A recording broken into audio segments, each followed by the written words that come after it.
Most people appreciate just how complex a brain really is, but what a lot of people fail to understand is that a brain is not as self-aware as we'd like to think, and that our actions and behaviours may be determined to a large extent. Now, I'm not talking about spiritual or astrological or theological determinism. I'm not saying that your actions are pre-decided by the supernatural. I'm saying that everything that you say or think, everything that you decide upon, and what makes you, you, are all determined by psychological factors. Let's first take a look at the nature-nurture argument. We know that one of these sides is more influential about behaviour than the other. But when we think about it, there is no room for free will anywhere on this spectrum. It's easy to see how nature is deterministic. Gender and hormones aren't exactly attributes that you have any control over before you're even alive. But if we assume that nurture has the overwhelming influence on our behaviour, we must then come to the realisation that our mindsets are determined by arbitrary factors. What do I mean by an arbitrary factor? I mean things that you don't have any control over, such as your geographical location at birth, who you go to school with, and, quite depressingly, who your parents are. This map shows that religion depends on geographical location to a certain extent, and it shows that if you're born to a Christian family in America, you're very likely to grow up a Christian.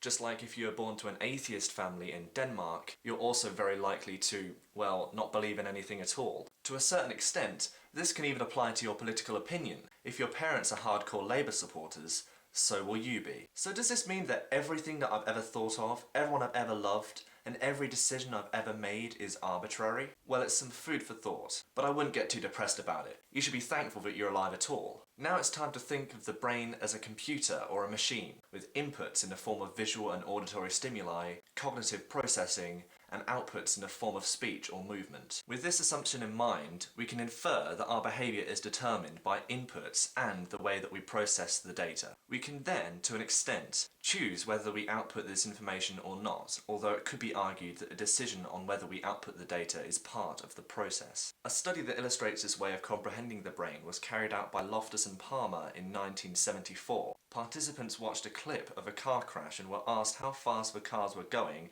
when they hit each other.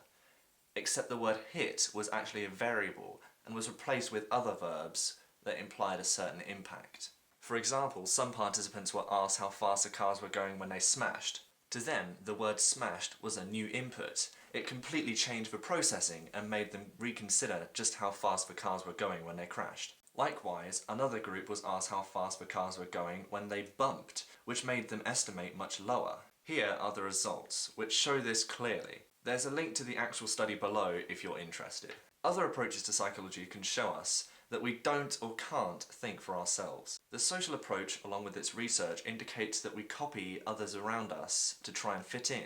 Our behaviour is actually determined by the behaviour of others around us. To sum up what I've been talking about, what you do and how you behave is determined by what you want, and what you want is determined by psychological and external factors. Thanks, arbitrary stimuli.